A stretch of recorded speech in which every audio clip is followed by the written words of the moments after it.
Moving on, amidst the rumours that the India bloc is reaching out to NDA partners, Chirag Paswan, LGP, I beg your pardon, Ram Vilas chief dismissed rumours of being approached by the India bloc, stating that efforts are futile and lack ideology, emphasizing loyalty to the NDA. He affirmed that the mandate supports Prime Minister Modi for a third term and predicted a strong, stable government for another 5 years. Let's in fact listen in to what Chirag Paswan had said. खैर समय की जानकारी नहीं है कब होगा शपथ, but हाँ, तीसरी बार मेरे प्रधानमंत्री जी देश के प्रधानमंत्री बनने जा रहे हैं। कल एनडीए के तमाम लीडर्स की हम लोग की बैठक थी और एक स्वर में, देखिए ये बात सत्य है, इस बात को कोई नहीं नकार सकता कि एनडीए की ये जीत प्रधानमंत्री जी के नेतृत्व की ही जीत है। उनकी वजह से ही एनडीए को इतना प्रचंड बहुमत मिला है। हम लोग कई बार अपने लिए लक्ष्य इतने बड़े कर लेते हैं कि अगर उसमें हल्की सी भी चूक होती है तो सवाल उठने लगते हैं। हकीकत है ये कोई सामान्य बात नहीं है। आज तीसरी बार लगातार एनडीए को जनादेश मिला है एनडीए के समर्थन में। ये कोई मामूली बात नहीं है।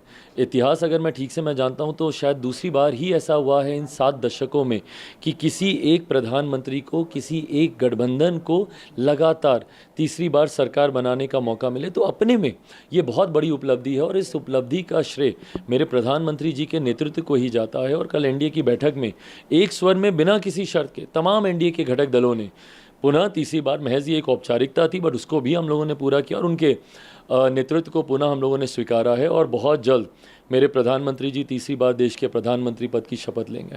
प्रधानमंत्री जी तीसरी बार प्रधानमंत्री पद की शपथ लेंगे। कहा जा रहा है कि हाजीपुर से सांसद, बिहार से चिराग पासवान जी कैबिनेट मिनिस्टर के तौर पर शपथ लेने जा रहे हैं। आप सब मेरा समर्पण मेरे प्रधानमंत्री जी के प्रति जानते हैं। जीवन के कठिन दौर में था, चुनाव प्रचार में था, किसी भी भूमिका में था, मेरा लक्ष्य स्पष्ट था। लक्ष्य मेरे प्रधानमंत्री जी को तीसरी बार देश का प्रधानमंत्री बनाना था। आज मेरे लिए सबसे बड़े उत्साह की बात यही है कि उस लक्ष्य को हम लोग पूरा करने जा रहे हैं। मेरे प्रधानमंत्री तीसरी बार देश के प्रधानमंत्री बनने जा रहे हैं। इस बात का उत्साह मुझ में, मेरे पार्टी के हर एक सांसद, हर एक नेता, हर एक कार्यकर्ता और एनडीए के हर एक कार्यकर्ता में इस बात का उत्साह है।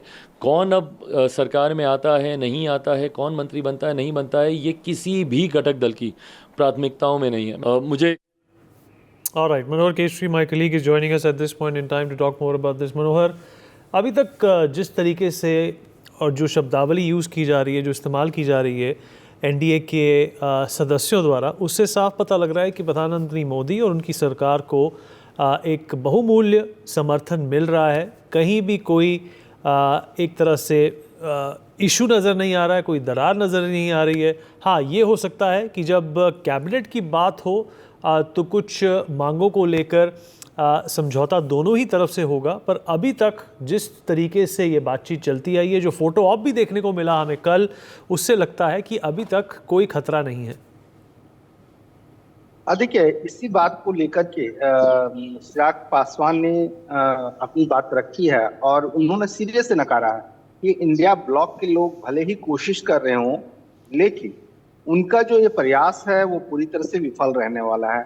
उन्होंने साफ तौर से कहा कि जब मुश्किल घड़ी आती है तो उस समय भी चिराग पासवान मोदी के साथ नजर आए। और याद होगा कि जब इंडिया ब्लॉक की बैठक हो रही थी, उसके बाद जब एनडीए की बैठक हुई थी तो चिराग पासवान को किस तरह से गले लगाया था प्रधानमंत्री नरेंद्र मोदी ने और उनकी पीठ भी थपथपाई थी। तो चिराग पासवान इंडिया ब्लॉक के साथ जा सकते हैं, ऐसी कोई दूर दूर तक की संभावना नहीं है। जहां तक सवाल है बर्थ, मतलब कैबिनेट में बर्थ मिलने का, कैबिनेट में कुर्सी मिलने का, मंत्रालय में, तो चर्चाएं गर्म है क्योंकि इनके 5 सांसद जीत करके आए हैं और ये चिराग पासवान भले ही कुछ नहीं बोल रहे हो इसे लेकर के, लेकिन उनके जो सोर्सेज हैं, उनके जो लोग हैं, वो दबी जुबान से ये बात कह रहे हैं कि एक कैबिनेट मंत्रालय मिलना चाहिए और एक एमओएस मिलना चाहिए। मतलब दो कैबिनेट बर्थ वो चाह रहे हैं। क्योंकि आप देखिए, उस समय जब लड़ाई लड़ी थी जब इनके पिताजी गुजर गए थे, उसके बाद चिराग पासवान ने पार्टी को खुद संभाला था और बिहार में उन्होंने कहा था कि बिहारी फर्स्ट, हम गांव की ओर चलें। तो लगातार उन्होंने कोशिश की थी और लड़ाई लड़ी थी, और अब एक बार फिर वो अब जीत करके आए हैं, क्योंकि वो एनडीए के खाते में, खास करके लोजपा की हम बात कर रहे हैं, तो लोजपा के खाते में 5 सीटें गई थी और 5 सीटें वो जीत करके जैसे एनडीए की झोली में डाली है। तो उन्हें भी उम्मीद है कि प्रधानमंत्री जो है सो उन्हें सम्मानजनक जो है सम्मानित करेंगे। तो अब देखना होगा, क्योंकि कल जो है 9:30 बजे लोजपा रामविलास पार्टी यानी चिराग पासवान की पार्टी के संसदीय दल की बैठक होने जा रही है। उसमें क्या कुछ निर्णय निकल करके आता है उसका इंतजार करना पड़ेगा। और वहीं अगर हम जेडीयू की बात करें तो कल 9:30 बजे जेडीयू की भी संसदीय दल की बैठक है। उसके बाद 11 बजे एनडीए के संसदीय दल की बैठक पार्लियामेंट के सेंट्रल हॉल में होगी और उसके बाद प्रधानमंत्री को संसदीय दल का नेता चुना जाएगा। जी। For more such videos, subscribe to the NewsX YouTube channel, hit the bell icon.